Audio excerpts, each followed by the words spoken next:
Hey everybody, Alexandus here from the Ashenfold Cartel, welcoming you to the pilot podcast, or the first podcast of the Ashenfold Cartel. My co-host today is Gentleman of Leisure, and how are you today, sir? Oh, fine spirits, and glad to be here at last after all the planning that's gone into this. It has been quite a lot of planning, a lot of discussion, a lot of arguments, a lot of sleepless nights. Oh my. With us today, going to be doing a bit of commentary, especially with the first part, since this is going to be a bit of an introductory, kind of get a hang on what the cartel is about. We have with us the leader, ShadowedSin, or as we call him, Sin for short. And how are you today? Tired, and I'm ready to go. Let's do this. Okay, well, see, we're just not even have a little bit of talk. We're just gonna go right into it. So, really, people might be listening, or they're gonna listen later on. They might not know what the Ashenfold Cartel is. Might see it on the. I know that the GW2RP site has kind of like a listing of all the guilds, and you might see the Ashenfold Cartel name, and it says I think it's listed under a society, isn't it? Yeah, Ashenfold Cartel, unlike other guilds, we originally were kind of a mix between a mercantile venture and a mercenary guild, but we are really our secret society, the way we're set up now. Okay, so, and really, Ashenfold Cartel, was there any sort of, because this is something that I've always wanted to know, because I never really did ask, was there any sort of inspiration for the name? Did you see it anywhere, or how did it, the actual name itself come about? The name for Ashenfold Cartel actually has a kind of a funny story. You see, the concept is, before I even came up with this guild, I had an earlier guild called the Veil of Thorns, which was a similar concept. And the way we came up with the name is I was basically hanging out with a friend of mine, doing a cardio workout, and we're tossed around guild names, and we kind of wanted to come with this concept that converts this idea of neutrality and encompassing, a fold, everybody's included. Ashen, neutrality. So, encompassing neutrality. It's basically what the name means. It's very specifically named. It's not just some random thing we came up with. We actually batted over that it would have a very, very specific meaning. And the name Cartel, well, that's because I had a lore concept in Age of Conan called the Golden Asp Cartel, and that was just a name that people liked. They wanted to put the word cartel on the end of it. That's more exotic. That's basically how the name came up with. What did you say, Leisure? I would say it's a lot more exotic when it comes down to it. I mean, frankly, some experience driving off Old Republic here. When you found a guild called the Coming Darkness and stuff like that, it didn't really sell it. You know what I mean? Yeah, I mean, I agree. I actually didn't know that there was a lot of, work or a lot of thought that had gone into the name. I thought it was honestly something that, let's just throw names against a wall and we're going to see what sticks. So it's actually kind of cool. But and this is another thing that I've always kind of want to know, because I know you said it's been around for a while, but honestly, how long ago did you start up this project, or the cartel itself? Ashenfold Cartel began. Well, the idea came around, right when they put out that big old announcement video for Guild Wars 2 that had showcasing people jumping on the original alpha version of Lion's Arch and stuff like that. And the idea was basically, I was sitting there, I watched this video, my sister's boyfriend, or her ex, Mick, was upstairs, he's my good friend. I walk up to him, and I'm like, why don't we make a roleplay PvE-centric guild? Now, it's more than that it is now, but it basically began with me just asking two friends if they wanted to start a guild. And from there, it basically snowballed into what it is today. And the exact age was around sometime we started doing the pre-production design of it around, I think September 2009. Our official start date is the 8th of October 2009. So we've been around for almost 3 years. That is pretty crazy. I did not realize that's how long ago they announced Guild Wars 2? Guild Wars 2 was actually announced in 2007, but they made this big reveal video of the beta of the alpha build game of a bunch of characters running around in it. Now, it's changed a lot since then, but this was the video that came out before they had the Races of Terria video, when the Sylvari used to still look like they were from an anime. See, every single time that I try to start a guild or I try to do something like that, it doesn't really last as long as 3 years, especially if the game hasn't even been out yet. I mean, what about you, Leisure? I mean, have you ever been in any guilds that have lasted that long or anything like that? Oh, well, before I came here, I was very prominent figure in, well, I say that, but, I was RPing a lot on the Galactic Trade Commission, which was on the Old Republic for a while, and it set up a good year before the game came out. I mean, that's how I met Jinx, for example, and I was there for a good year in total, I think going on 2. And but alas, it fell through just before the game came out, because again, it's just keeping that level of activity and everyone together, and everyone having that level of commitment to the project. I mean, saying here, I mean, clearly you've put a lot into this. I mean, to make it last this long and develop into what it is today. Oh yeah, the amount of work Ashenfold takes to keep running is kind of ridiculous. It's almost a full-time job in some aspects, with the amount of writing, the amount of HR work and PR work we have to do. But in the end, it's all worth it. I mean, I've only seen one other guild do this, and that is they're called like Champions Legendary Gaming or something now. Oh yeah, Legendary Gaming. On AOC, they're called the Hand of Set, and they started 2 years before the game came out, and so did the Snowhawk. But I think we're going to give them a run for their money when it comes to a guild actually outlasting, existing in pre-launch. I've never actually seen a guild like ours. And the truth of the matter is that Ashenfold, I don't think it was ever meant to be. It is the way today. I mean, I don't think the original founders and I actually ever foreseen it remotely getting as big as it did. And it's been kind of a fluke, but it's been an awesome fluke. But still, it was kind of a luck of the draw that we got to where we are today. And that's actually, I was actually going to lead into the next question that I was going to ask you, was as far as when you were talking with your friends and the guild was kind of coming around, you were kind of throwing around ideas, and I've had discussions like this with friends before too about, what kind of a guild do we want to make, how many people do we want to have in it, what's our focus going to be, PvE, PvP, things like that. Was that your intention when we talked about this, or, you were like, we are going to try to make a huge guild, we want this to be a giant thing? Or did you want to do, like some people say when they start out usually, is like that we want to have it just be a small group of friends? What was your scope? Well, originally we just wanted it to be a group of our friends, but this is when we were still the first year, where we had maybe a max of 12 people. All of us were just friends. And to be honest, again, like everything else about Ashenfold, we never really planned it, and it's just kind of grown from there. I mean, I think a lot of us were kind of saying it'd be great if we could get at least 30 people, 30, 40 people, and maintain like 30, 40 actives, or even, at least 12 active people. Or we just really wanted to launch with as many people as possible, just so we had a stable crew. Did we ever think it was going to grow to over 100 people and become like the biggest, role-playing guild in the community? No, I don't think any of us ever envisioned that would happen. I don't think any of us ever envisioned that we could even get that big of a following. Because we were actually one of the smaller guilds on Guild Wars 1, so, we're used to being kind of obscure. The guild is actually in part of an alliance, isn't it? Yes, the Turian Accord, which was founded by Zayson, our webmaster. I currently run it as, I guess, the arbiter. I'm not really a leader, I'm just the person who helps keep it going. We have about 12 or so guilds in it. And now, are any of those guilds kind of on the a similar level to the cartel itself? Because I'm going to be completely honest with you, I haven't looked at it a whole heck of a lot. Because once you get started with the cartel, and there's so much information that we'll get to in here in a minute. But is there any guilds that kind of can as far as a member base is concerned, be similar to the cartel itself? Well, let's see. Numbers-wise, I'd say after all the guilds, I think the one that's going to be close enough to us, size-wise, is going to be Sarethkar Trade Company, and that's run by Alia, great woman, great guild leader. I think the Jesters are going to be pretty popular. That's Dominic's guild. I think the Razor Warband, which is a char-only guild, is pretty big. I don't think they're going to exceed 20 people because, they're supposed to be a char warband. I do think that after seeing all the people joining Iridescence over the last few beta weekends, I do think that they're going to get pretty big. I think overall that a lot of the guilds in Turian Accord, forgot about Broken Sigil Merchant Company. They're gonna get mad at me for messing up the name there. Sorry, dastardly. They're probably going to get pretty big because they have a pretty awesome premise. I think in general, every guild in Turian Accord is unique, has a fantastic premise, and I think they have a healthy, great leadership in each one. So I think overall, the entire RP community and Turian Accord overall is going to be pretty big, especially with the amount of people in Guild Wars 2 role players. I think it's at 1,400 people now.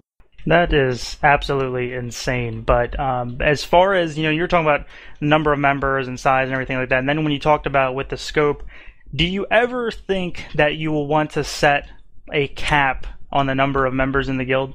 I do know that the 100 member cap that's currently in the betas is not the actual cap, it's just one they have for the beta. I honestly think that when it comes to with how Ashenfold runs, it's probably going to be something we figure out as we go, and it's been kind of of how we've done things. We do like the pre-plan stuff, but I think because it really depends. I mean, if we have 120 people just pop up at launch and things get pretty crazy, we probably will have a member cap. But I think right now, and especially with how things are, we're not getting as many members as we were over like April. We're getting like a member or two a week, and we're being able to focus more on retention. But overall, I think we're not going to aim for a hard cap, or we're going to probably go for more of a soft cap and just kind of settle where we feel like we are. Because I really don't believe in the concept of shutting people out. I think everybody should be given a chance. I even have a no rejection rule. I'm very open when it comes to membership. I think everybody should have an equal chance in the guild. And that's, yeah. Which is kind of contradictory to a few other guild philosophies. Sorry for cutting you off. No, I was just going to say, that's why you should vote for Sin for 2012. I mean, what gets me as well here is the fact that, when you get a good quality application with RP standard, you do feel bad if you try and turn them away just because you want to put a number cap and stuff, because you're wasting a good opportunity there to get some good RP when it comes down to, which is what we're here for, as well as the community. We want some nice quality RP, don't we? I mean, that's the whole reason we're here. Oh, yeah, I mean, of course it is. But you were talking about how you want everybody to be in the guild, and I'm leading kind of. It actually works kind of well. There's one question kind of leads to the next that I wanted to ask you on this is, as far as the cartel, and I really don't want to get into like too much detail as far as getting into a lot of the lore and everything, because we're gonna have hopefully plenty of podcasts and we can discuss that. But just the organization of the guild itself, as far as like an IC standpoint, if you can kind of give those that might be listening and they don't really know a whole heck of a lot about the cartel, kind of like talk about, if you can, the layout of the guild, kind of like how everything's broken up, and I guess if you want, how.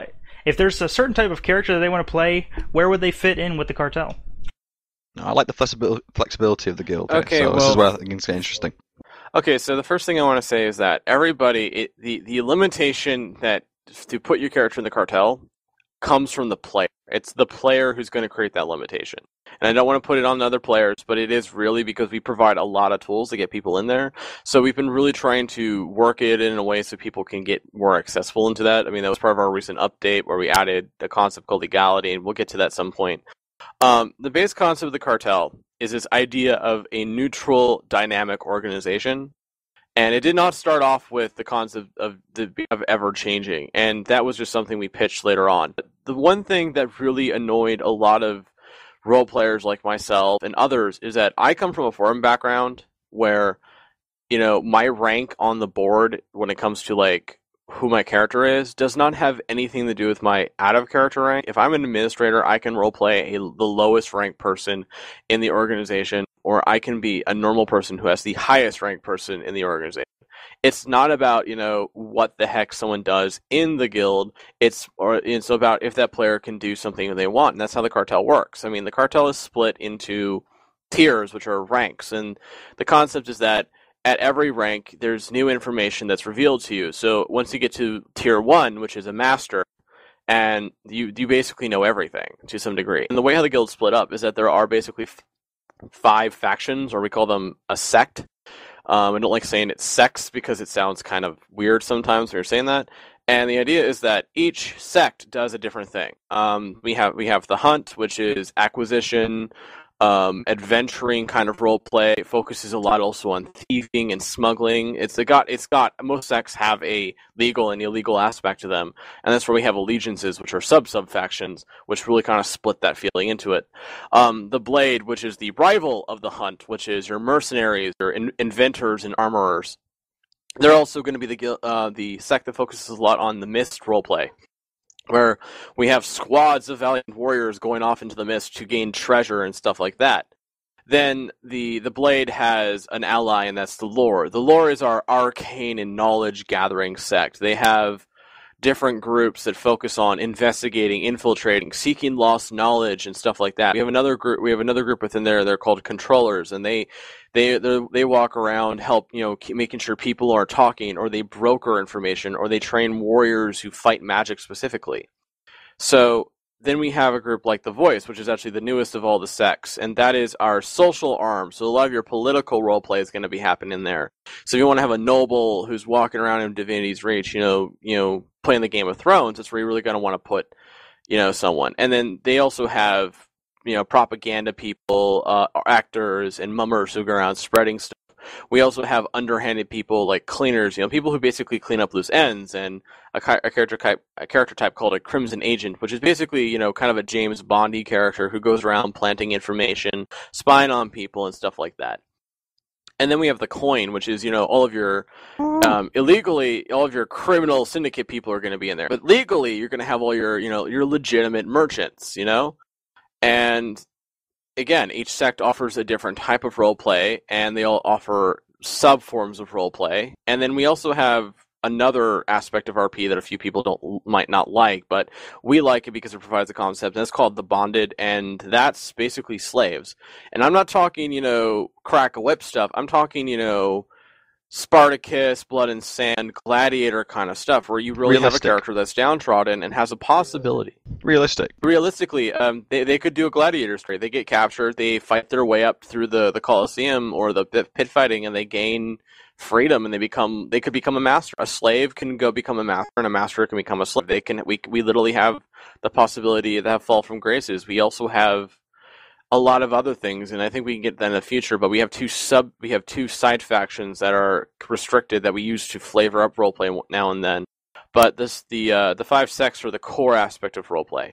Did I cover everything? I mean, yeah, I would say you did. The only thing that I was going to talk about is, let's say that, I'm making a Char Warrior. That's going to be probably the character that I make when I go into the game. Is there really, do you think that I would fit best in one of the sects, or, is there really a spot for everything? Would I really need to be pointed to the blade, or, based on, anything with my character, could he really fit in with, say the Hunt or the Coin? A Char Warrior and the Coin could be a thug. They could be a merchant who just is a warrior on the outside. I mean, you can be a warrior merchant. They could join. I have a Char Warrior in the lore, and he's a custodian. He trains to fight magic. He could also be an investigator. I mean, the role system, which is what we use for this. It's the job they do for the cartel. Honestly, we consider profession just to be the fantastical things you can do. Now, if you want to role play up your profession specifically, then yeah, you're going to want to stick to it also depends. Is your warrior a mercenary? Are they a valiant warrior? If they're a valiant person, then we actually have a role called Valiant, which is in The Voice, and they're basically heroes, and they go around saving people. So the role system really helps break that down, and there's over 30 of these things. A lot of people ask me, do you need to have all these filled? No, they're just there to provide players with a way of how to define themselves. And then we also have a business system, but we'll get into that at some other point. But the cartel has more than enough tools, We hand you basically a full tool belt. We sit there, we teach you about it, but there's enough basis there to create almost any character you want to. I think even a murderous psychopath could exist in the cartel, or even the most valiant of warriors. And I say this because it really depends on your own limitations as a role player. Are you willing to have your character caught between a rock and a hard place in roleplay? If so, then it's fantastic for the cartel, because you could be the valiant and then learn that you're in fact helping to fund criminals, or you could be a criminal and you learn that you're actually helping to fund the orphanage. So it's not black and white; it's very gray. So if you have people out there who are interested in trying out gray roleplay, I think they really do have a chance to create almost any character for the cartel. It's more based upon the player's limitation themselves. Which is the great aspect. I mean, moving on to actual roleplay elements here. I mean, I joined relatively. I'm fairly new, I'd say. I mean, I've been here about a month at tops, I think. And what leads me on to the idea that in-game RP and the various styles, because as far as I can see, we've got quite a few well-versed RPers here. I mean, that's very evident from what I've seen on the forums. I was just wondering, what are your opinions on the forum RP and the sort of in-game RP that the cartel's actually trying to instill? Well, see, I think that, really, as far as we get into the RP and styles, I really, Sin, if you want to take this part away, because as far as me with Forum RP, I haven't done it. Really, the first time that I did was when we had the one of the Falling Axe events. But Sin, if you can expand a little bit on like Forum RP and kind of what's good and bad about it. Forum roleplay. Well, I've got roleplay experience all over the board, as everybody will know, from LARPing to forum to MMOs to chat.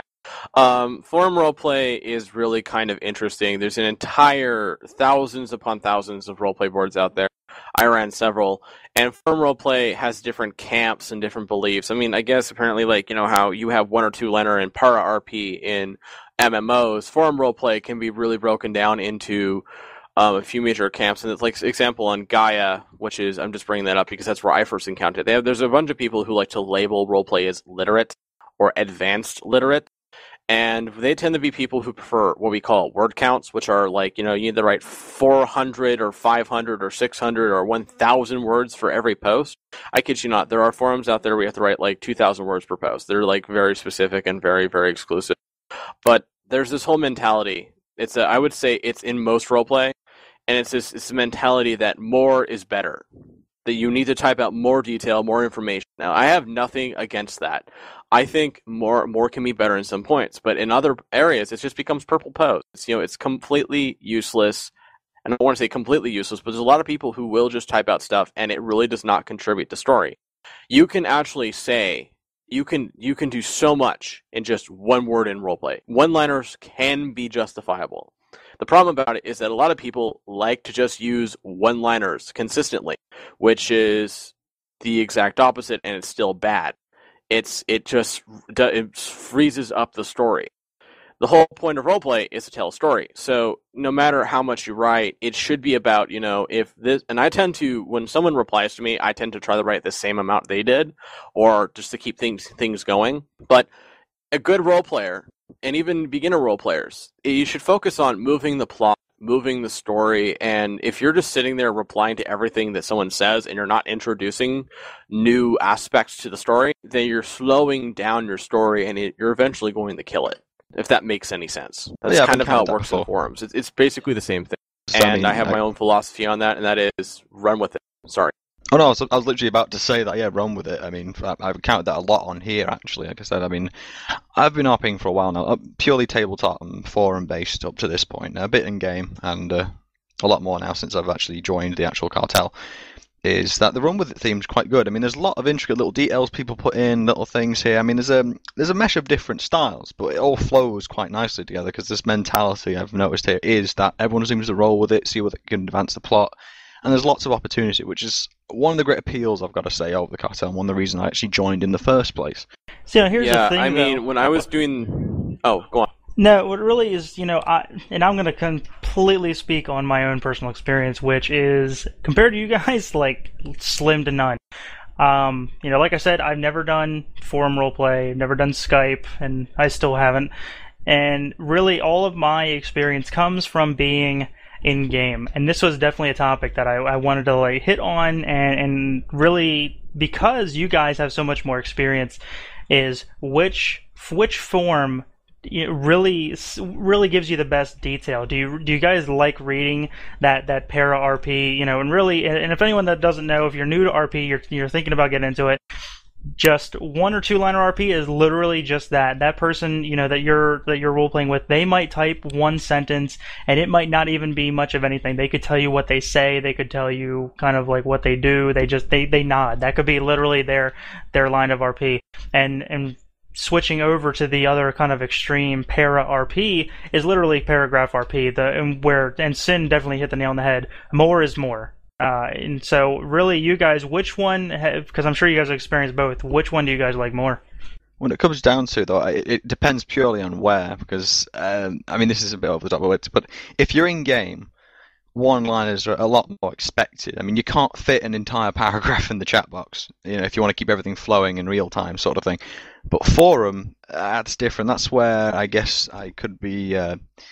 differ from some, because I do like to see a paragraph at least, because it's full of detail and you get to get a feel for everyone's character. I mean, how do you feel about it, Sin? I had what was it? And sometimes in forum roleplay, I don't think you'll ever see this on games because there's an obvious limit. Often what will happen in forum roleplay is you will get into what are called posting contests. Who can make the bigger post? And it's kind of a, just a thing to say, ah ha ha ha ha ha, which is funny because a lot of forum role players I know are women, and it's the exact opposite for MMO. But when it comes to actual in-game roleplay, because you can use multiple posts multiple poses, I guess you could say poses, to say something. Like I've done that before. You put like a little hyphen at the end of it, and to me, again, it goes all down to the situation. If the roleplay, if all my character is going to do is nod and go, okay, well, that's what my character is going to do. But is that all I'm ever going to do in every situation? No. Good roleplay is about mixing things up, balancing different acts. I mean, if you keep doing soap opera, if you keep doing drama in your roleplay, all you're going to end up with as the world turns. The same goes for parrot and one-liners. The stuff should fit the situation, and you should know as a role player over time you'll learn how to balance things. It's all about flow. Yeah, keeps things fresh, keeps things a bit more exciting. Well, makes things realistic. And hence for RP, like you said, you're not just going to say nod okay, are you? You mix things up a bit, depend entirely on how your character would act. And again, like I said, I've seen a lot of that here, which is why I was so impressed because I myself am not well versed in Skype roleplay, but I gave it a go because it was, give it a go. I had to go through spell checker though, because that's the one flaw with me when it comes to in-game RP. Spelling, not great offhand. Okay, so basically try to interpret it as we go along was what you're saying when you're going with the RP. Oh yeah, I mean, I think the worst case scenario was a very tragic misspelling of the word couldn't. I want you to use your imagination. My inner linguist is dying. Oh, that's bad. As long as you don't use the word irregardless, I won't hurt you. Irregardless. Double negatives, don't you know? Exactly. Well, and so it really, as far as you guys have been talking, because honestly, I've been trying to soak in the information as you guys have told it to me. For as far as Guild Wars 2, when you go in game, you want to start role playing, so what you're saying is kind of adapt a little bit. That you could do, a one-liner could be fine, but also maybe a couple extra lines will be fine too. Oh yeah, I'd definitely say that. Yeah. I mean, for example, this is out of the blue here. I mean, one of my own character's traits is that he's forever taking a small pinch from his snuff box, which anyone who's actually RP'd with them knows it's not actually snuff, but enough about that. But the fact is, just a little line now and then, I'd probably add that if he's in a conversation. He'll obviously trail off and just write that. Well, as far as then, we'll get into other things we've experienced, because what other games or what other, venues? I know, Leisure, you said you've done tabletop RP, right? First got into it, stereotypically, D&D. Started off in D&D, 3rd Ed, and yes, went up to started. Went from that to Dark Heresy, from that Black Crusade, from that Anima, which is a great game. If you ever want to look up into that, anyone, I'd probably try and spare a link to be thrown out for that. On top of that, I think that was Dark Heresy. Yeah, Dark Heresy. The movement system in that game is just ridiculous. Oh, 6 ways to half move. That was fantastic. Oh, the best one was shoot off the bullets and then see if you hit something. Okay, but go on. That used to work. I mean, the best one is the Giant Space Marine, the super warrior of the era. Falls over though, takes damage. Armor's too heavy apparently for a super soldier. But hey, anyway, from there I moved on to WoW. Oddly enough, when it came to things, so I've experienced a lot of different. And to tell the truth, it's kind of hard to choose which is your favorite, or what's your favorite experience. I mean, anyone here got any specific ones? I mean, regardless of the actual platform, RP is RP at the end of the day. I actually want to ask, is there a lot of RP in WoW? Because when I played, and I know this is going to sound, I'm dating a little bit, but like I played vanilla WoW before any expansions came out, and I don't think there was any RP. Then again, I was too busy being in an endgame raiding guild, and by endgame raiding I mean like trying to kill Rag or Ragnaros. But was there any sort of roleplay there? Oh, from what I can tell, there's because. There's several different blogs like Role Players Lament, WoW there's like one I think called Role Player Fail or something. There's a lot. It's a pretty big roleplay community. They just tend to stick to their servers. Oh There's yeah, actually a lot of them showing up on 2 Role Players. Sorry, actually 3 of our members are former Moonguarders. So if you ever want to ask them about it, ask like Vexander, Forge, or Phalanx. They're all from Moonguard actually. Then I would, we'll have to see if maybe they want to come on the next podcast or something like that. Because I honestly, and I started out on a PvP server which I don't even know if you would want to RP on a PvP server, just for the sole fact that it was so many times when you would just try to be level up, you'd be killing something, and you might kill it, and then you might have maybe one hit left, and that's when someone just comes out of nowhere and just one shots you. So many days of frustration just with that game, but completely Rogues. Yes, it was every single time. Rogues, there was much rage. I'll be honest with you. I used to do that. I was on Samaria for Age of Conan, and it was a world PvP server. And the roleplay, because it was Conan, it was a very visceral world, was actually pretty good. You walk in through a Sumerian village, and you hear, you hear like someone unsheathing your sword. You whip around, and you're like, okay, who's there? You unsheath your sword, and then I actually have had like a few Mexican standoffs, just staring there silently at people with swords unsheathed. We're like, okay, who's going to attack? And then we just silently put the swords back, turn around, and walk away. And then I've been attacked, like as I've been walking along a trail, jumping into rivers to get away from people, and the immersion was pretty good. So world PvP, open PvP is actually not bad for roleplay, but it's more for certain role players who don't mind PvP, and I actually love PvP. So yeah, it depends. If you don't mind getting attacked once in a while in gang, then yeah, it's actually pretty awesome because it increases the level of immersion for them and myself. So then, did you do anything else other than after WoW Leisure, or what anything else, or was that it? Well, like I said, I moved on tried to go into Old Republic, which sadly has wavered in its last few days. I mean, there's a solid fan base still on it and everything, but the RP never really got fully into it, and so I think after that I basically rolled in here. I mean, after that guild went down, I was looking for a new one, practically just. Had a chat with old Silver Fox, as you all know, and promptly sent me a link. I thought, oh, this looks like fun. And then the debauched noble that is Gabriel was born. And it's kind of funny. We're sitting here talking about now the old, tour of the Old Republic, as if it was dead. And there's been a lot of people lately that have been doing that. Do you really see that the game is going to be on a decline to where it's going to disappear, or where do you think they're going to go from there? No.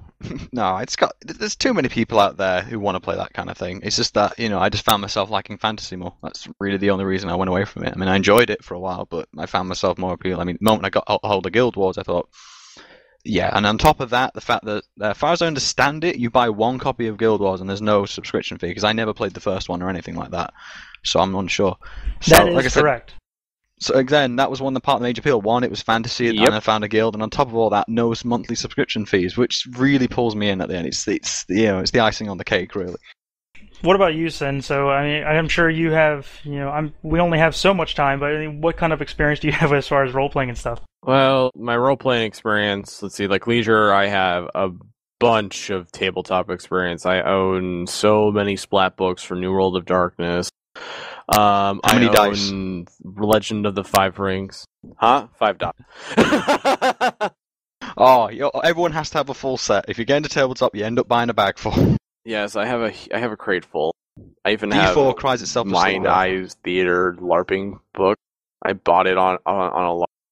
I own a digital copy of an obscure game called Cthulhu Tech. I own a whole bunch of 3.5 books. I own a whole bunch of other things. I've got some kind of copy of Dark Heresy just sitting around. I read them just for fun these days. I also did a lot of I did a short stint on a werewolf LARP. I played a Fianna Galliard. I was basically a bard kid who got beaten up because he kept making fun of the alpha. I did a lot of I roleplayed in Guild Wars 1, which was interesting. I roleplayed in Hellgate London, which again was interesting. Age of Conan. I did a few other games. I also did a lot of chat roleplay on Muds and Mushes. Had a long running time running various boards. I ran a board called The Sundered Way, which actually had a pretty decent following. It was about Fae and Game of Thrones, and it was pretty awesome. I've actually introduced the dynamic concept from that into the guild here. But I can tell you that still one of my favorite experiences was recently in D&D this last year. A friend of mine created a campaign where they called it the Island of Fancy, and I played this ginger-headed Cockney talking dwarf named Oscar Longaxe. And I actually got to kill a dragon with his beard that was glowing at the moment that happened, so it was pretty dang epic. But it was a character that most new role players would not understand, so I was told never to bring him back unless we had a more experienced crew. And apparently you got Jinx's attention, who's here in chat. And of course, anyone that's listening, when we do these podcasts, we actually do have several guild members that are here listening, and they can kind of type in the chat here. And but fairies and Game of Thrones, I personally don't see it, but I'm sure that it has to be imagine all quite your fairy tales. There's a load more incest, and you've got it, really. Oh, yeah, we're not talking fairy tales. I'm talking... I know, I'm talking taking I'm talking the descendants of the Irish gods living in a ancient Celtic society of clans, septs, and fighting for the High Kingship. I basically sat there for hours researching ancient Ireland. It was based on ancient Bronze Age Ireland, Brahman laws and stuff like that. Proper the fable. Fae aspect was the fact that they were all descendants of Irish gods. That level of detail, I don't think I've ever been immersed in that level of detail. That's crazy to me. But Again, what depends about? where you are. Oh yeah, but what about in-game RP and stuff? Language for a roleplay. Have you done? No, you did. Leisure has definitely given us quite a list, but no, as far as in-game RP. So Guild Wars 1, Hellgate London, Age of Conan, and Guild Wars 2. In Age of Conan, I was in the infamous guild on Age of Conan called Death and Debauchery. I was Clara. It was really funny. I think I was the only... I had a slave character, and I think she was the only one who actually wasn't screwing someone. Wow. And she was basically a half-crazed battle slave. She was her owner was a demonologist, so it was a really horrible combination. You would look at her and go, Clara, playtime, and Clara would go, play, and she'd tilt her head, and then she'd whip out her sword and go and start looking to slaughter people. She was a really interesting character. And then we switched over to Hyperborea, and I made Farus, and Farus was this grim guy who would just walk around writing in his ledger, and he was a warrior of sets. He was very religious. He was also a slaver. Again, I have a slaving past, so I hope no one holds that against me. I don't walk around with the cat of nine tails, if anyone's wondering. And that's more my department. Don't worry. He was actually from this whole caravan slaving family that had risen from, being nomads. Actually, the Kaiser in our guild history are kind of based on them, called the Said, and they rose to power, and we had this guild called Baruch Roshah, which is Hebrew, it actually means blessed serpent. And we actually rose to power in the lands of Stygia. Like we had this entire story where we built relationships, and there's this entire scene that I love to tell all the guildies where we literally had the wife, which was Abia, and if Abia ever hears this, I'm sorry for mentioning this, that she actually mouthed off to another few Stygian houses. We were all aristocrats, we're not nobles. And another one which was this weird kind of cultish one, which is kind of something strange to say about Stygians, decided to put a hit out on us, and they actually paid this group, and I kid you not, they were called the Dark Brotherhood. I was kind of chuckling when I found it, when I saw that name, and they actually sent a crossbowman to take out our nomarch, or our guild leader, and he's walking through the bazaar of the main. I'm not remembering the main city in Stygia, and all of a sudden this roleplay says, pulls out crossbow and aims, and he goes, assassin, and yells and points at her, and grabs this poor woman. We have this whole meat shield situation going on, and I hear this over chat as I'm in Ireland, and then I come back, and it was just crazy. We had a total Game of Thrones thing going on, like different houses moving against each other, sitting in bars, making deals. It's pretty awesome. And then it all fell apart. I also did a stint on Neverwinter Nights, which was fantastic. I loved it, and I really, really want to go back there someday. So yeah, that's what I did. That is insane. Now, here, actually, you mentioned... beat. Yeah, no, definitely. Me, both you guys.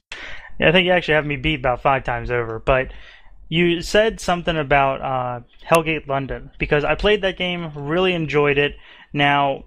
what kind of, how did you even manage to RP in that game? Now, because I don't think it was really built for it.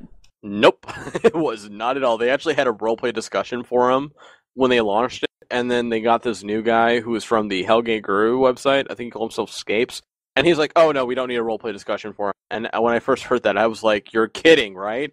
We actually had an active roleplay community, and then they moved us to a singular thread in the general discussion, which killed any sense of RP community, because there were several guilds forming. I ran a guild called Shattered Eloquence, and we actually had roleplay where we use like the guild chat as a comm. We do that in Ashenfold too, and we actually would go in the stations. We'd hang out, because there was a emote command and there was a save channel. And we would sit there. There was actually an entire roleplay where we were out in the middle of the world in some abandoned building, and we had this entire roleplay with my character talking about how she'd been tortured and stuff like this. I always have some kind of abused, tortured character, and this was this one weird Russian girl I had, and we actually had this pretty awesome storyline that one of our members in Halphaeus created, where at one point a member got possessed by this Illuminati Illuminati demon character. But we basically would just form groups, go out into the world, or we would hang around in the station hubs, just role playing with each other. And we had I think 20 or so people in this guild. We were the only roleplay guild for Hellgate London. That lasted any more than a month. I was going to say, because Hellgate London was definitely not roleplay friendly at all, as far as I was concerned. It was very much, for anyone that never really played it, Hellgate London, I would say, is very much like an either more up close and personal version of Diablo, basically, with everyone kind of going into. You can go into the city, you can get a quest, you can pick out people that you want to run with, and then everything else was instanced. And pretty much the hub was pretty much like the old BattleNet for Diablo 2. I mean, am I kind of hitting the mark with that description? Yeah, we also did. We did that. One thing we did in the beginning that we dropped later on is we did a lot of VoIP roleplay, which was a horrible experiment that we shall never ever visit again. Dare we ask? We used voice modulators. It was kind of interesting because Oh we my used a God. toy to get the sound for our characters. Oh, And God, I must be actually difficult. had this. It was really fun because I had a gypsy Irish character, and he was drunk half the time, so that was pretty interesting.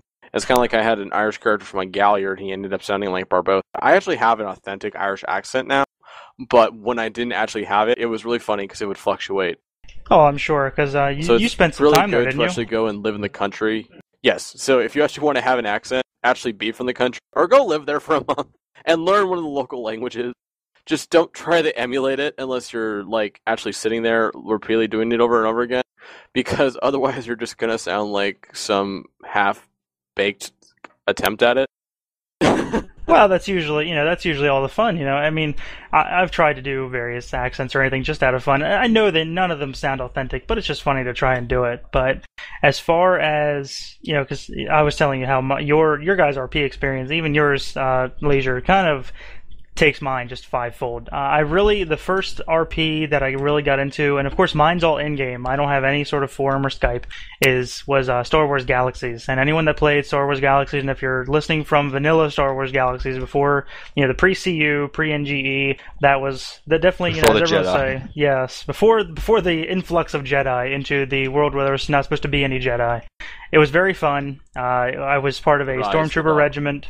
It was just so immersive that the gameplay led into the roleplay of it. And I think there's a couple people here especially that I've talked to, and they said they never played it, but it led to the roleplay itself, because if you died in the game, you would get kind of and I forget, I think it was combat fatigue. It wasn't part of your health bar, your energy bar or anything. It would be blacked out, and you would have to go to a doctor to get that black part of the bar removed so you can have full health again. And the doctors could only do their healing at an actual medical center, so you would actually have to physically take your character there and things like that. Or if you wanted to get buffs, you would have to you'd have to go to the cantina, essentially, and you could actually have that as a character, because you weren't defined by levels in Star Wars Galaxies, at least early on. You were defined by your professions or your skills. So if you wanted to get a buff, you would have to go into the cantina and you'd have to listen to a musician. They'd be playing actual music, or you'd have to watch a dancer and everything. And so, and everything, like I said, everything led into the RP. It just fed right into it, no problem. So being a part of a stormtrooper regiment, it was fun, because I'm a huge Star Wars fan. Anyone that has ever talked to me, I'll tell you that.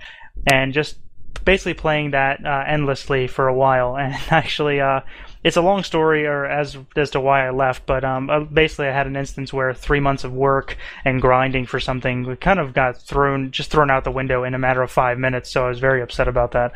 And essentially rage quit the game. Hindsight, I shouldn't have done that, because there were many years left of that game. But after that, really, I just hopped in, and I know someone out there is going to listen to me and probably crucify me for saying this, but I roleplayed in Second Life for a while, and Second Life love it, hate it.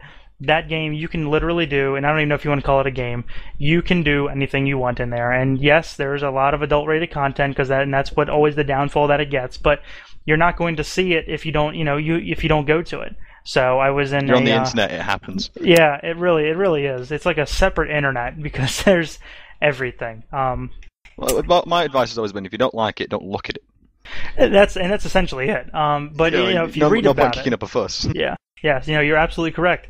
So, I was into some medieval themed role plays. I actually played the role of a dragon, so they had a lot of neat dragon avatars that you can have on there. I ended up, the last one I think that I had, because I had several, was one where, I think if 3 people could, hop on my back and I could fly around and stuff like that. Just very immersive, and Second Life is really, it'll be as immersive as you want it to be, because you can. That's the appeal of it, though. At the end of the day, because you're never going to be able to find a game that can cover everything. But Half-Life 2, I keep calling it Half-Life.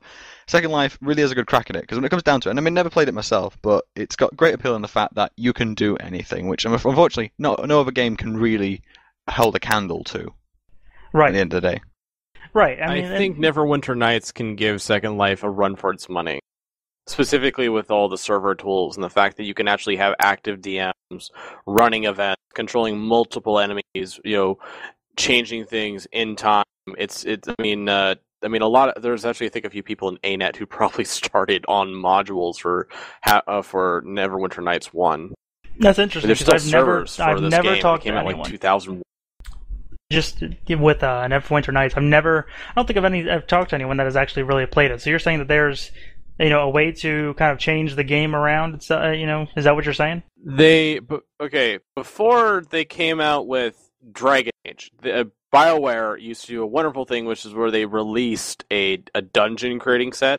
And Neverwinter Nights, they did that, and it lets you basically create zones. You could set up servers, and you could basically make your own MMO. You could modify class mechanics, you could modify graphics.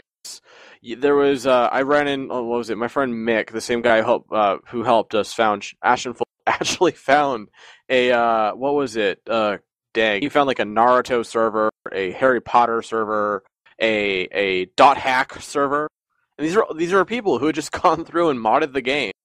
And it is a top-down. It's kind of like an upgrade version of the original Diablo or Baldur's.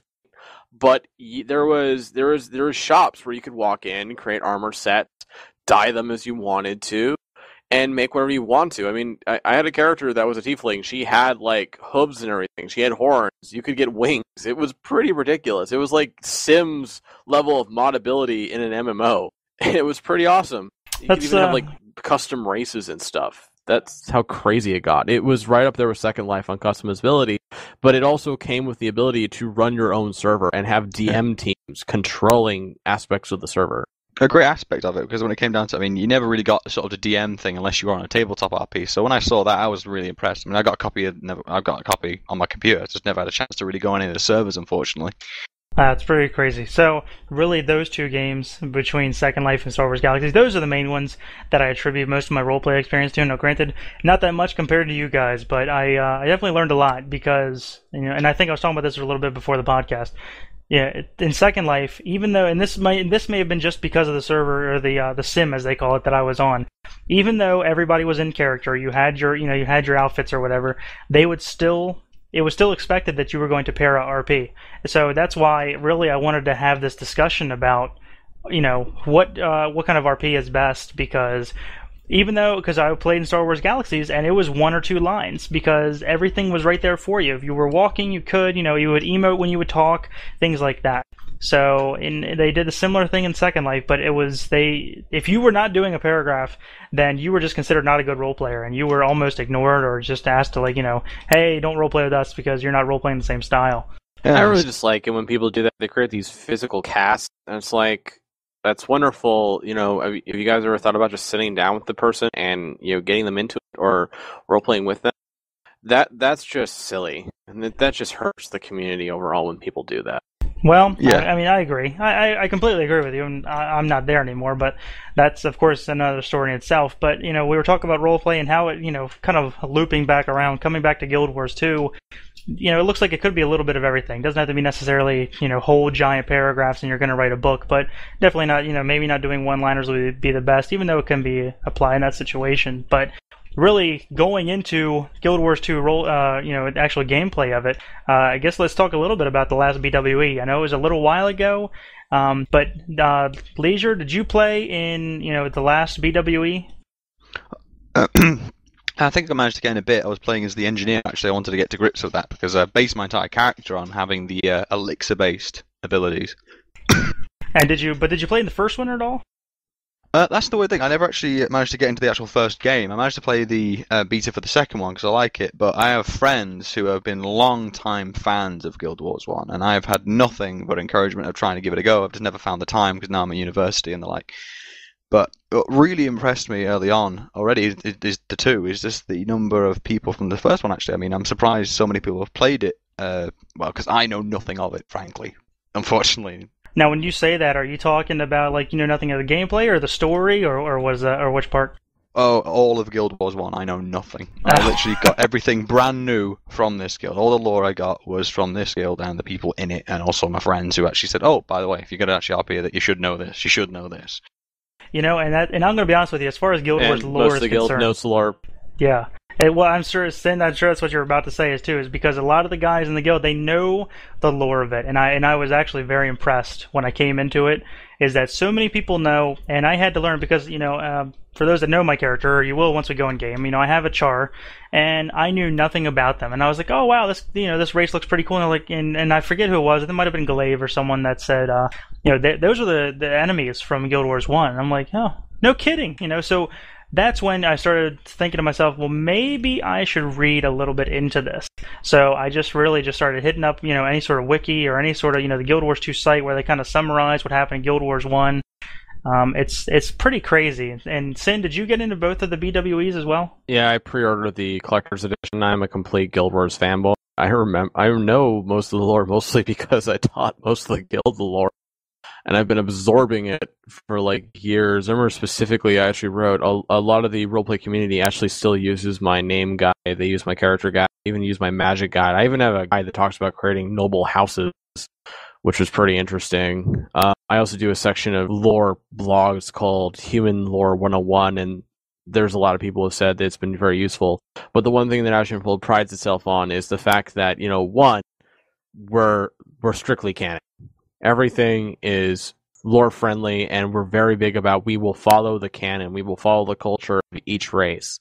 We will encourage people to create characters that are lore friendly, but also realistically would exist in this world. At the same time, we interpret canon in an open manner, and when I say that, I don't want to say like, we let half norm. I'm talking about that we realistically look at how the universe works. And I've met ANET. I've talked with members of ANET. So I kind of they might say, oh, this kid doesn't know anything, but I kind of have an idea how these guys think to some degree. And you can only really get that in conversation. And every year I go back to PAX, I talk with members like Regina. Matt Medina's a great guy. If you ever have a chance to talk with Matt Medina, he's fantastic. So is Jeff Grubb. Ray's usually pretty tired by the time anyone gets to her because I think they've been pulling her all over the place. But they're a great crew, and the real good way to understand their lore is not just read what they've written, but actually go talk to the people who write it, so you can really understand their inspiration. And that's the one thing I really look at. I kind of try to understand how they wrote it. And that's how we try to do it in Ashenfold. So we're not super strict about certain things, but some things like, Char have to have a warband name or whatever, that does need to be administered to, within reason. I hope I didn't derail you guys too much there. No, that's fine. I mean, it's always, especially if you're talking to people from ANET, then I don't think there would be any reason to not include it. But as far as what did you like in the actual gameplay itself, like what elements do you think, kind of set it apart from the other games? Oh, my experience already. Let's see. I've never played the first one, so I can't really comment really, but I found the gameplay a lot more fluid than I ever imagined. Completely, the powers were quite easily accessible. I mean, the hotbar was just easily used, and all the different power sets. I mean, I was getting the actual unlocking skill ability, all the different varieties you can choose from. I found very flexible. The gameplay was very fun, very fluid. I was actually completely shocked. I mean, especially compared to WoW, it felt so much more smooth, if that makes sense. Yeah, the combat in and of itself is just how do I describe it? It is the bastard child of Zelda and basically every fighting game you've ever played. It's just fantastic. It's got that strafing thing. I mean, I'm a big Zelda fan. I mean, I play, I pick up Twilight Princess, which has better camera controls than Ocarina of Time. But I just get into that game and I just own so much. And Guild Wars 2 has that same feel, that same combat feel, which is something I've been wanting in an MMO for so many years, strategic placement. And then you get this in the game itself in roleplay with these really nice looking character models, a fantastic living world. And even though it's kind of limited, and when you roleplay in this, you can't rapidly put out things like, we talked about one-liners earlier. You can't rapidly type out things in roleplay because we did an event where that kind of got kind of futzy. But the roleplay so far is going pretty good. There's more than enough of a world there. It doesn't bite your face off, but it's consistent. So you just hang out in Divinity's Reach and you're running in the nobles, commoners, street gangs, and it's pretty awesome. You feel like you're in a living world, which is something I've been wanting in a roleplay game for a long time. And as far as, you were talking about the skills, leisure with how fluid it was, and that was one topic I wanted to hit on real quick, because some people, when you think of MMOs, and this is really what I think of. When I think of an MMO, I think of basically the old WoW format, and that is you literally have buttons every single corner. Like, you can't fit enough buttons on that screen. There is literally, if you could just tile your entire screen with your abilities and buttons, then that is what you need to do to be able to have everything accessible to you. And to be able to have, just in Guild Wars 2, just that one bar across the bottom, and you have to pick and choose which skills that you really want to use. That, I thought, was the best thing, or one of the best things that they could have done for that. And really to expand upon it. Bar. Yes, that single bar, that is like my best friend in that game. That is amazing. And the fact that your first 5 skills or what have you are based on what is in your hand. That, I thought, is another thing that I think is just amazing. Fantastic. Yeah, it's great. I've never seen it done. I've been told that that another game has done that, or possibly, but I've never seen it. I think it's amazing. I hope that they expand upon it. Maybe give more weapon sets later on. I don't even know if you can do that, but just to keep that trend going. It's a great trend. I mean, even for the engineer. This is the thing that the thing about it is when they first introduced that system, a lot of people were like, "No, how dare you! Why you ruin my Guild Wars 2?" Because they announced it around the same time that they decided they weren't going to have multi-classing, because that was the thing that they said was originally going to be in the game. And I didn't like it when I first saw it, but then when you play the game, it really is, and they do have something kind of like that when you play certain games like War. You walk up to a mortar and it does give you a different weapon set. But the thing about this concept is it allows them to fill the world with different little environmental weapons, things that you can pick up, like a rock that you can throw at someone, and it lets them fill these different items up in the world and then just attach things to them. So you can be in a bar and pick up a stool and hit someone with it. You can pick up a mug and throw it at someone. They can do this. They don't have to change up skills or invent new ones. They can just invent a weapon, attach a few skills to it, and stick it out there in the middle of the world. So in PvP, you're going to get a lot. If they do this, and they might do this in World versus World, but they start introducing different weapons that allow you to change up the battlefield, then it really is going to be pretty awesome. I mean, they already have things like elementalists who can summon a flaming sword. So I think this is really going to allow different strategies that are pretty open-ended, which is something that Guild Wars 2 has really been excelling at. And well, see, the thing is though, is also, and I completely agree with you. I think it's definitely a great thing. And however, you've seen a lot of videos and there's a lot of commentaries out there about, we like this, this is great, this is going to be so awesome. But what is something, if anything, that you didn't like? What was something that you wish that that they could change if they would? Well, if I have to say some stuff they need to fix, I do think that I have a dual sword Mesmer, and I do, after talking with a lot of people, I feel like the Mesmer class needs a bit more work on it. I mean, the concept is there, but some of the design, like for example, the Mesmer, is a dual sword. You place up your clones, you use them as distractions, and then you shatter them. The problem is, sometimes these things just die in one hit, so it's kind of like a misdirection feel, and that is kind of just gone, and then the clones just become shatter bombs, which I understand, that's fantastic, but if you're going to bank the class on being a misdirection class, then the basis of misdirection should last more than a hit. So they increase that there, that will be fine. A lot of it's just fine-tuning. I mean, for example, there's certain areas of the game that are just obviously needing work on the spawn rates. You know, I go in and a troll I spent 5 minutes killing, where he pops up behind me and kills me within 2 minutes. That's not cool. I shouldn't have such a dense mob thing.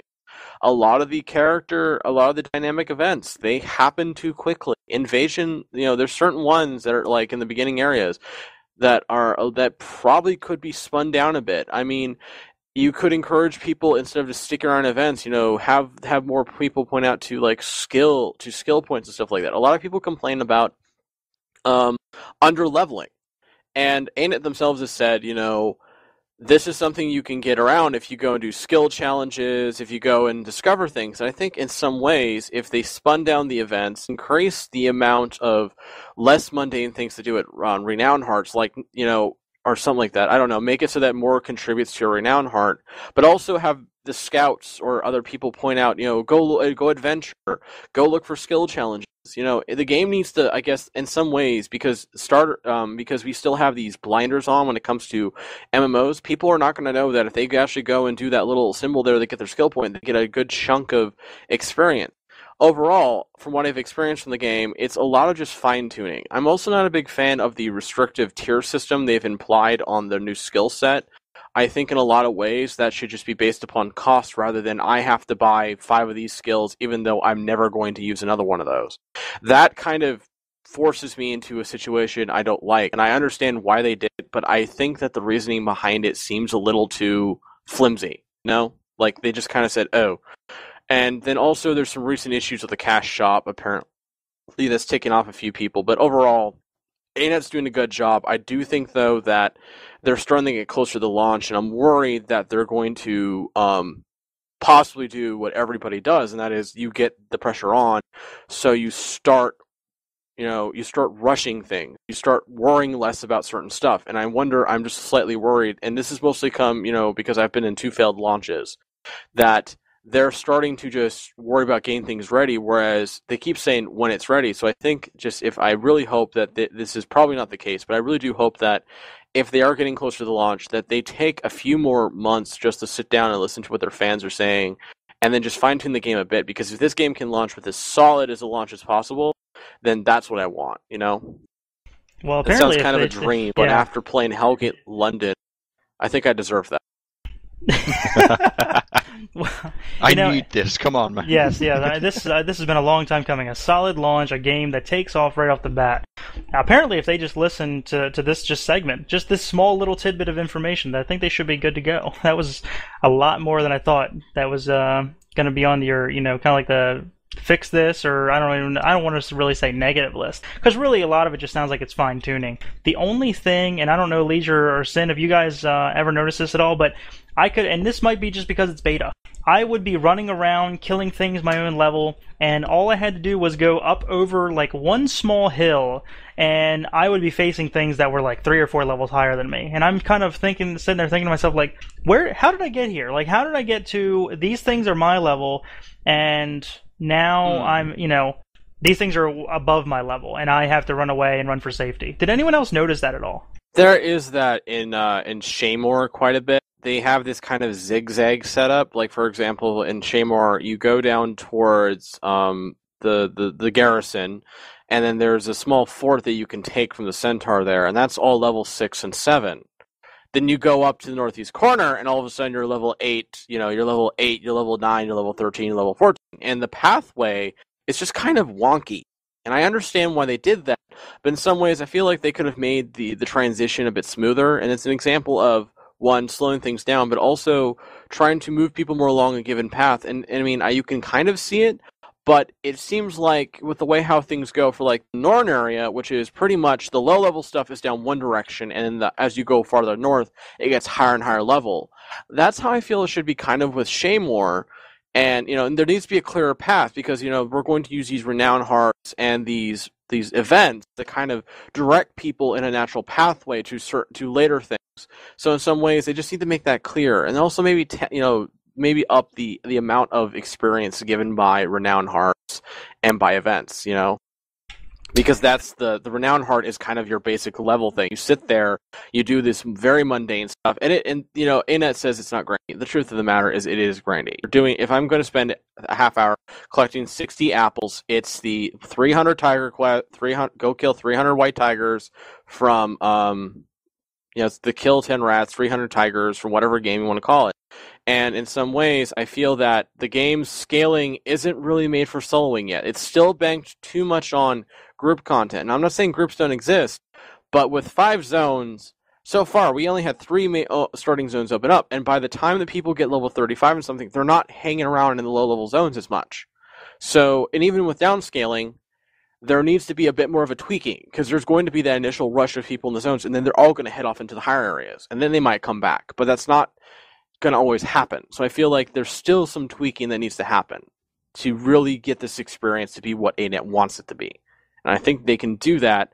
I'm just hoping that they don't get caught up in the push to launch the game, which is something that a lot of developers do, especially with the recent recent investment by Nexon into NCSoft, which is scaring a few people. I mean, stark contrast. I mean, I never really encountered anything too high level because I managed to get in during a very busy part of the beta. So it was like 20 people. We all wander over. We found this really high level thing. It didn't last. As about 10 engineers and warriors just opened fire at once. It was brutal. Yeah, that was a thing that a lot of people said that was kind of negative. Again, I think a lot of this is. I'm probably making it sound a little bit more negative than it really is. And I think the truth of the matter is the game right now, the mechanics are solid. The game overall is solid. It just needs fine tuning, And hopefully, with the recent stress tests, they'll really get into that. And I think like the whole thing with the dies and stuff, and you can get into that in another game. I think in a lot of ways that in the end of the day, a lot of these worries, a lot of these big threads that people create, I think they have a great worry. But I think in a lot of ways, people jump with the pitchforks and the fire and go after the monster when it doesn't exist a little bit too quickly. That's just me. All right, well, I think we've pretty much gone over an hour at this point. I'm going to try to wrap it up here because we have plenty of things that we can talk about, but hopefully we're going to have plenty more podcasts. So anything that, Leisure, you want to kind of throw in here in closing real quick for people that maybe just kind of listen in, kind of learning about RP, learning about Ashenfold Cartel at all? Join the cartel. That's the best I can offer at this moment because, like I said, great community. The game's looking fantastic so far, fine-tuning. I'm probably just going to keep changing my views a little bit as these podcasts develop because we're going to be discussing new stuff, new content's going to be released, etc., etc. I'm just looking forward to the whole thing as a whole right now because it looks fantastic.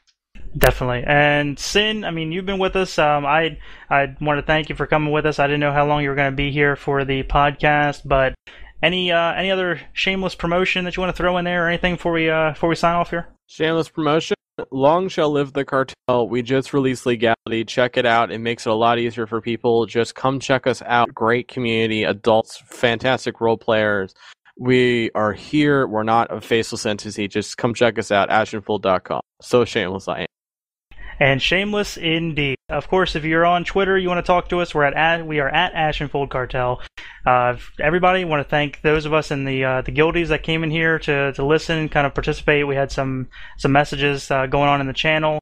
Those of us, this is going to be posted on YouTube, so if you're listening from YouTube, thank you very much for tuning in for the entirety of this thing.